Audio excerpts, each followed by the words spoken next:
Hello everyone.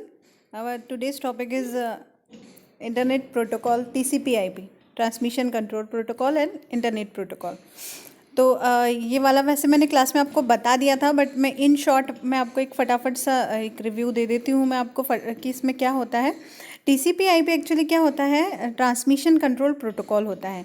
यानी कि वो प्रोटोकॉल जो जब हम जैसे ये कंप्यूटर है, एक कंप्यूटर से दूसरे कंप्यूटर जब हम डेटा को सेंड करते हैं, तो सेंड करने के बीच में जो जो भी टास्क डन होते हैं, बहुत सारी चीज़ें परफॉर्म होती हैं। जैसे कि एक कंप्यूटर से दूसरे कंप्यूटर पे भेजने के लिए हमको सामने वाले कंप्यूटर का एड्रेस चाहिए होता है। इसके अलावा हमको क्या चाहिए होता है, जब हम एक कंप्यूटर से दूसरे कंप्यूटर उसको भेजते हैं तो उस जो भी हमारा मैसेज होता है वो छोटे छोटे पार्ट्स में डिवाइड होना बहुत ज़रूरी होता है। तो उसको हम छोटे छोटे पार्ट्स में डिवाइड करते हैं, फिर उसके बाद उसमें कुछ प्रोटोकॉल ऐड करते हैं कि यहाँ बीच में कौन कौन से प्रोटोकॉल वर्क करेंगे, वो सब चाहिए होता है। डिलीवरी कैसी होगी, एंड टू एंड डिलीवरी होगी, मतलब रिस्पॉन्स आएगा या रिस्पॉन्स नहीं आएगा। तो ये सारे जो टास्क होते हैं ये सारे परफॉर्म होते हैं एक कंप्यूटर से दूसरे कंप्यूटर के बीच में, और वो परफॉर्म कराने की जो रिस्पॉन्सिबिलिटी रहती है वो रहती है TCP/IP की, यानी ट्रांसमिशन कंट्रोल प्रोटोकॉल और इंटरनेट प्रोटोकॉल की रहती है।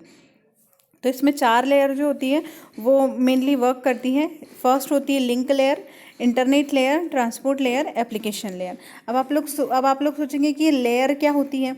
तो लेयर कुछ नहीं होता, जो हमारा टास्क है, यानी कि एक कंप्यूटर से हमको दूसरे कंप्यूटर जो मैसेज भेजना है, उस मैसेज को भेजने के लिए जो जितने भी टास्क डन होंगे, जितने भी काम होंगे, उन काम को हमने 4 पार्ट्स में डिवाइड कर दिया है। तो फर्स्ट वाले पार्ट को हमने बोला लिंक लेयर, यानी पहले ये वाला काम होगा, फिर इंटरनेट लेयर, यानी उसके बाद जो काम होगा, फिर ट्रांसपोर्ट लेयर, फिर एप्लीकेशन लेयर। ये सेंटर साइड पे होता है ऐसा। सेंटर साइड और रिसीवर साइड दो अलग अलग साइड है आपके। तो ठीक है, एक होगा सेंटर साइड, एक होगा रिसीवर साइड। सेंटर साइड पे पहले लिंक लेयर वर्क करती है, फिर इंटरनेट लेयर वर्क करती है, फिर ट्रांसपोर्ट लेयर वर्क करती है, फिर एप्लीकेशन लेयर वर्क करती है। और रिसीवर साइड पे क्या होता है, रिसीवर साइड पे सबसे पहले, क्योंकि रिसीवर सबसे पहले उस एप्लीकेशन को रिसीव करता है, तो ये यहाँ से स्टार्ट होता है।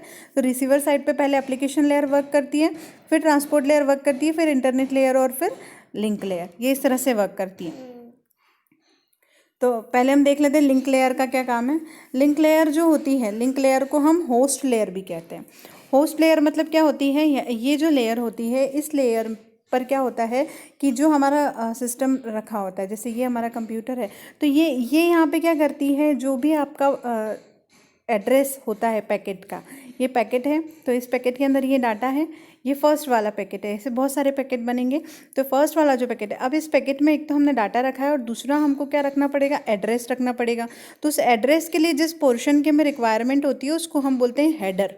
तो ये क्या कंटेन करके रखता है, हेडर कंटेन करके रखता है। तो link layer responsible for adding header. जितने भी पैकेट्स बने हैं, मान लो यहाँ पे ये 1 2 3 4 और ये 5 पैकेट्स बने हैं, 1 2 3 4 और ये 5 पैकेट्स बने। तो इन पांचों पैकेट्स में हेडर को ऐड करने का काम जो है वो लिंक लेयर का है। क्या ऐड करा लिंक लेयर ने, हेडर यहाँ पे ऐड कर दिया हर पैकेट में।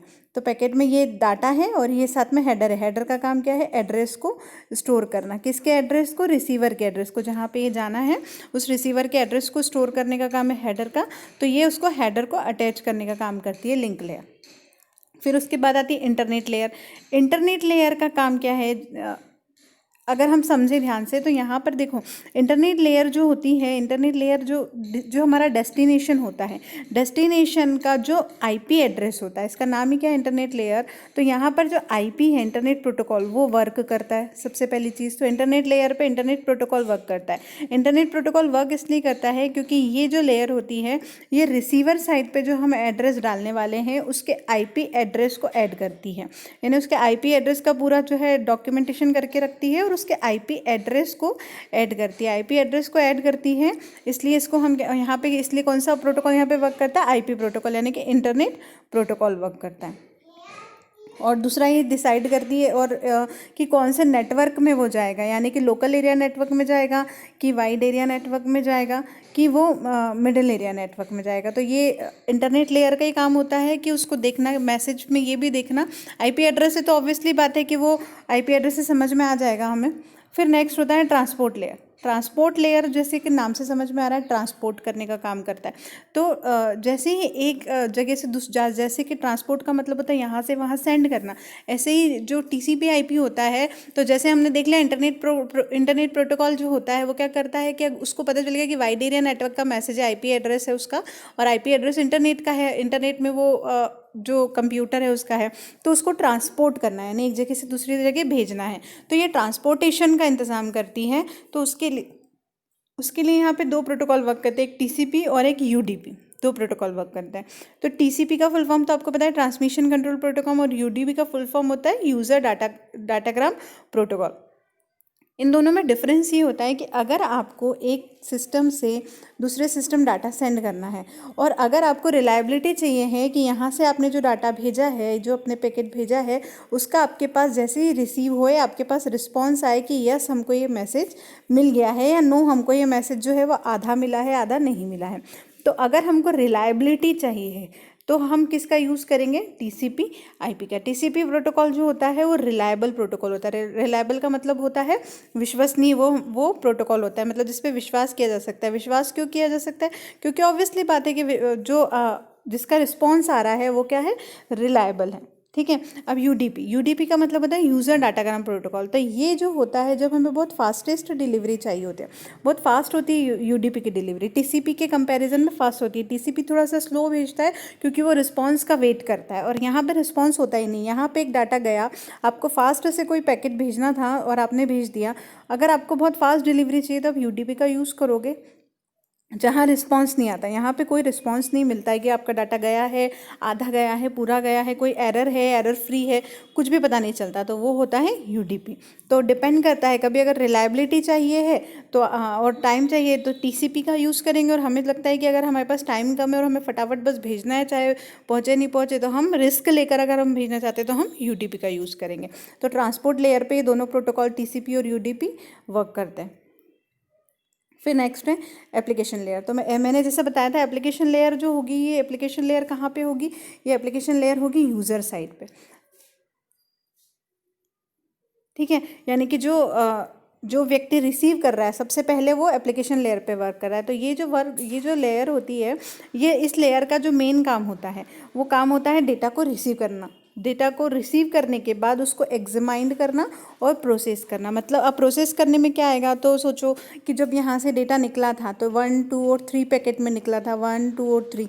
तो अब जब वो रिसीवर साइड पे जाएगा तो इनको एक तो कंबाइन करना पड़ेगा, क्योंकि तीनों अलग अलग रास्ते से आए होंगे। तो हो सकता है कि 3 वाला पहले पहुँच गया, फिर 1 वाला पहुँचा, फिर 2 वाला पहुँचा। तो इनको आपस में एक दूसरे से कंबाइन करना, इनको आपस में एक दूसरे से मैच करना, और फिर उसके साथ इनको लिंक करना। उसके बाद अगर कोई एनकोडिंग या डिकोडिंग हुई है, कोई सिक्योरिटी कोड लिखा हुआ है, तो उसको डिकोड करके वापस उसके ओरिजिनल फॉर्म में या ओरिजिनल मैसेज में लेके आना। ये काम होता है एप्लीकेशन लेयर का। यहाँ पे HTTP hyper text transfer protocol work करता है, और POP3 पोस्ट ऑफिस प्रोटोकॉल जो है वर्क करता है। उसके अलावा ईमेल, ये जो आपको पता होगा POP3 जो होता है वो ईमेल वाला प्रोटोकॉल होता है, जो मेल जो मैसेजेस होते हैं उनको डाउनलोड करने का काम करता है। तो यहाँ पे ये प्रोटोकॉल वर्क करते हैं। तो मेन इसका काम क्या है, डेटा को रिसीव करना, एग्जामाइन करना, प्रोसेस करना, और फिर उसके साथ क्या करना कि जो भी HTTP और जो प्रोटोकॉल वर्क कर रहे हैं उसको सपोर्ट करना है। HTTP और POP3 ये 3 प्रोटोकॉल यहाँ पे वर्क करते हैं।